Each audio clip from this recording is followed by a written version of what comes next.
Comment briser le mur de la confiance et permettre aux PME d'accéder au financement des banques? C'était l'une des préoccupations de la 6e édition des Journées nationales promotionnelles des PME et de l'artisanat qui a refermé ses portes le week-end dernier à Abidjan. Nous en parlerons dans quelques instants. Le groupe chinois d'audiovisuel StarTimes veut atteindre 200 000 abonnés avant la fin de l'année 2017.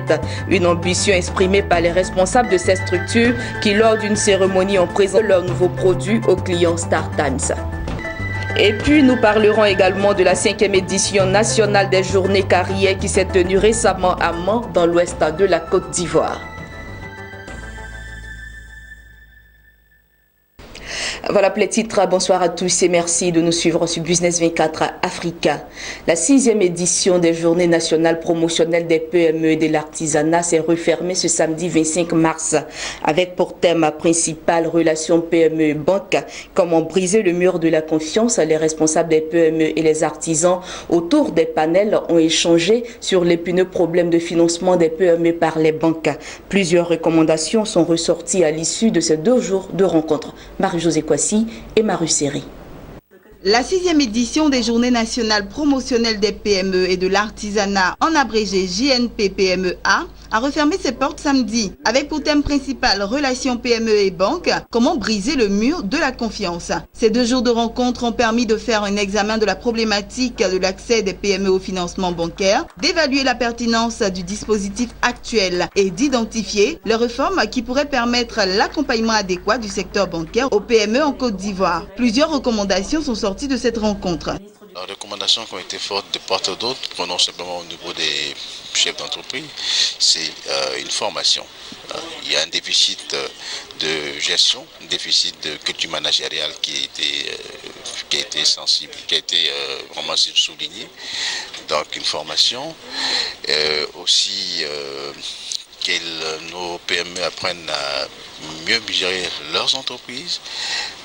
Il y a aussi là des problèmes qui ont été constatés et au niveau des banques, leur demander de mieux connaître les PME, d'instaurer à leur sein des cellules spéciales réservées aux PME, de ne pas faire la banque comme on l'a fait pour les grandes entreprises, mais faire une politique bancaire beaucoup plus adaptée à nos PME, donc aux réalités qu'elles vivent tous les jours.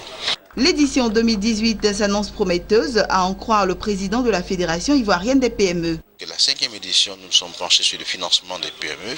La 6e édition sur les relations banques et PME. La 7e édition, nous ne parlerons plus de financement.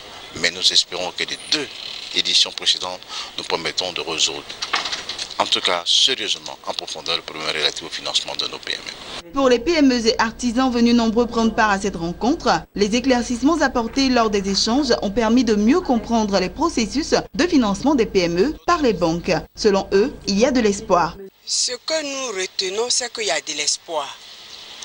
Parce que la discussion nous a amenés à découvrir nous-mêmes nos erreurs et puis la méconnaissance de la banque par rapport aux PME et aux artisans.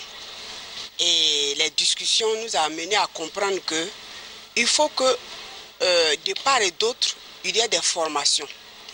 Que les PME soient formés sur le langage de la banque, de sorte que une entreprise qui veut un crédit puisse savoir les pièces à fournir, les éléments qu'il faut avoir. Sincèrement, on rencontre toujours des difficultés lorsqu'on a besoin de financement, nous les PME. Nous, on a eu la chance de démarrer sans trop de difficultés. Mais pour le développement de notre logistique, pour le développement de notre marketing, nous sommes confrontés à des besoins financiers. Donc, ce genre de rencontres sont très intéressantes. Nous espérons que ça va se multiplier afin que les banques aient une autre vision des PME, nous permettant de garantir une alliance en banque PME. Et cela est profitable à tout le monde, que ce soit à la banque, que ce soit au PME, que ce soit au développement économique de la Côte d'Ivoire. En collaboration avec le ministère du Commerce, de l'Artisanat et de la Promotion des PME, la 6e édition des Journées nationales promotionnelles des PME et de l'Artisanat a vu la participation de 2 invités spéciaux, notamment des délégations de la CGPME de France et de la Connect, le patronat tunisien, venus apporter leurs expériences en matière de relationnel avec les banques à leurs homologues ivoiriens. Depuis le jeudi 23 mars 2017, le groupe privé chinois d'audiovisuel StarTimes gagne du terrain dans la distribution de contenu télévisuel en Côte d'Ivoire. À travers des activités commerciales et promotionnelles, le groupe StarTimes compte toucher 200 000 abonnés avant la fin de l'année 2017. Une des offres spéciales fêtées Pâques avec StarTimes a été présentée à cet effet aux partenaires, à la clientèle et à la presse. Reportage avec Mondésir Nascimento, Odifini. Une nouvelle aubaine a été présentée aux férus des programmes télévisuels, aux partenaires et à la presse. Un package composé d'un décodeur haute définition, plus 2 mois d'abonnement gratuit au bouquet super, le tout à un tarif modique. C'est l'une des offres promotionnelles du distributeur de contenu télévisuel StarTimes aux Ivoiriens à l'orée des fêtes pascales. Cette offre s'inscrit dans l'ambition affichée du groupe chinois StarTimes de fournir aux Ivoiriens des programmes télévisuels très alléchants en haute définition. Mais effectivement, les 4000 francs, c'est le décodeur, n'est-ce pas? Ensuite, vous avez 2 mois d'abonnement inclus au bouquet super et l'installation qui est comprise. Le tout, le kit complet, à seulement 30 000 francs. Avec le sponsoring de Miss Côte d'Ivoire, le groupe du mania de la communication, Pan Sintin, place au cœur de sa politique commerciale la beauté et la femme ivoirienne. Notre cœur de cible pour la Côte d'Ivoire, dans un premier temps, comme je l'ai évoqué en préambule aussi, c'est la femme. C'est la femme ivoirienne. Voilà. Pourquoi? Parce que la femme ivoirienne est au cœur de ce foyer. Je pense que mesdames et messieurs ne me contrediront pas. N'est-ce pas? À partir du moment où cette dernière est au cœur de notre stratégie, au cœur du foyer, nous allons tout faire pour la satisfaire. Voilà. Avec toute sa stratégie, StarTimes ambitionne abonner 200 000 ménages avant fin 2017. Plus de 400 chaînes de radio et télévision. Le groupe StarTimes annonce la prochaine arrivée d'autres radios et télévisions ivoiriennes. Notons que la chaîne panafricaine d'information économique et de développement, Business 24 Africa, présent sur d'autres distributeurs de contenu télévisuel, est aussi présente sur StarTimes au canal 745. Et puis la 5e édition nationale des journées carrières s'est tenue du 23 au 25 mars 2017 à Amman, ville située dans l'ouest de la Côte d'Ivoire, autour du thème « Quel encadrement de l'apprenant pour une école de qualité ?» Ces journées ont vu la mobilisation des acteurs de l'éducation nationale. Reportage signé Théodore Kanga, commenté par Max Soubi. Du ministre de l'Agriculture et du Développement rural, Koulibaly Sangafoa, et la présidence de Kandia Camara, ministre de l'Éducation nationale, de l'enseignement et formation professionnelle. Ces journées carrières ont débuté par un forum des entreprises. Les responsables de l'éducation et les élèves venus des régions du Cavali, du Guémon, du Tonkoui ont eu droit à plusieurs conférences animé par d'éminents experts en mines et en agriculture. Il s'agit entre autres du sous-thème 3, quel profil et opportunités d'emploi dans le secteur minier et agricole. Développé respectivement par Jean-Charles Yao, chef de service d'exploitation minière à la Société pour le développement minier de Côte d'Ivoire, Sodemi, et de Ite Wangbe, directeur général du Centre national de recherche agronomique, CNRA. Prenant la parole à cette occasion, la ministre Kandia Camara a félicité et encouragé ses collaborateurs pour le travail abattu dans la région ouest avant de dire sa joie quant à la mobilisation exceptionnelle des structures. Aussi a-t-elle invité les élèves à saisir cette opportunité pour mieux s'informer afin de s'orienter dans les filières les plus prometteuses d'emploi. Koulibaly Sangafoa, ministre de l'Agriculture, parrain de cette cérémonie, a exhorté les apprenants à faire carrière dans l'agriculture car pour lui, l'agriculture offre d'énormes opportunités d'emploi. Dans le secteur agricole, nous avons répertorié à ce jour plus de 225 types d'emplois dans le secteur agricole. Les 5 dernières années, mis en œuvre un programme qu'on appelle le Programme national d'investissement agricole. À ce jour, 1 800 000 emplois ont été générés dans le secteur grâce à cet investissement.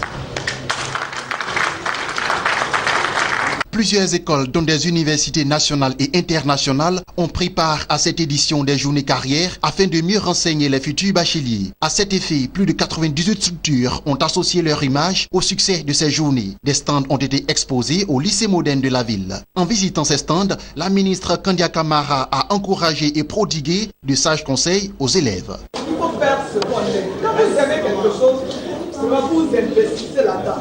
Mais quand vous n'aimez pas, ou bien quand vous n'êtes pas informé, vous vous orientez mal. C'est pour ça qu'on fait ça. Aujourd'hui, vous donner toutes les informations. Et en fonction de ça, une fois que vous aurez le bac, vous saurez maintenant où aller. C'est ça l'objectif.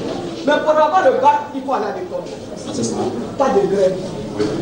Je vous assure, celui qui vous encourage à la grève, c'est votre pire ennemi sur la terre. Parce que le monde d'aujourd'hui, dans ce monde-là, vous savez, souvent vous entendez, le monde est un village planétaire. Ça veut dire que le monde, il n'y a plus de barrières, c'est un village. La formation que vous aurez ici à Mans, le diplôme que vous allez avoir, que ce diplôme-là vous permet de travailler à Mans, à Abidjan, à Yamoussoukro, mais au Burkina, au Maroc, aux États-Unis, au Canada. C'est ça le sens. Donc on veut que vous soyez bien formés, que les diplômes que vous aurez, que ce soit des diplômes crédibles, reconnus partout dans le monde. Comme ça, si vous avez ça, si vous cherchez du travail à Mans, que ça ne marche pas, vous pouvez aller à Abidjan, vous pouvez aller au Maroc, en Tunisie, vous pouvez aller aux États-Unis. Parce que nous, ce qu'on souhaite pour vous, c'est d'avoir du travail. Mais quand on dit avoir du travail, ça ne veut pas dire que vous devez tous aller à la fonction publique pour faire genre de faire. Non. D'abord, moi mais je suis fonctionnaire. Le meilleur salaire, ce n'est pas la fonction publique. Ça, je peux vous dire. Voilà, ce n'est pas. Voilà. Mais si vous-même, vous avez votre propre entreprise, c'est ce qu'on souhaite. Le rêve de tout élève est d'obtenir son baccalauréat. Mais une autre chose est de s'orienter dans une bonne filière pourvoyeuse d'emploi en vue de faciliter son insertion professionnelle. Tel est le défi à relever par les journées. Dans l'actualité internationale, l'Union européenne vient d'annoncer son intention d'injecter 40 millions d'euros dans l'approvisionnement en eau dans trois États du Nigeria. Il s'agit des États d'Ekiti, d'Adamawa et du Plateau qui entrent dans le cadre de la troisième phase du programme de réforme de l'assainissement et de l'approvisionnement en eau. Selon l'un des responsables de l'Union européenne, chacun des États devrait contribuer à hauteur de 4 millions d'euros, une somme qui représentera environ 30% du montant nécessaire pour la réalisation des travaux prévus dans le cadre de ce programme. Terminons avec cette information. La Banque mondiale a signé un accord de subvention avec le gouvernement éthiopien d'un montant de 18 millions de dollars. Ce financement devrait soutenir les activités centrées sur les communautés permettant de réduire la déforestation, les émissions de dioxyde de carbone liées à l'utilisation des terres dans l'état d'Oromia. Aussi, l'initiative devrait permettre au fonds biocarbone d'acheter 10 millions de tonnes de CO2 prévues pour être réduits. Et l'accord relatif à cet achat devrait être entré en vigueur en 2018 et s'étendra sur les 10 prochaines années. Fin de ce journal. Merci de nous avoir suivis et excellente suite de programme sur Business V4 Africa.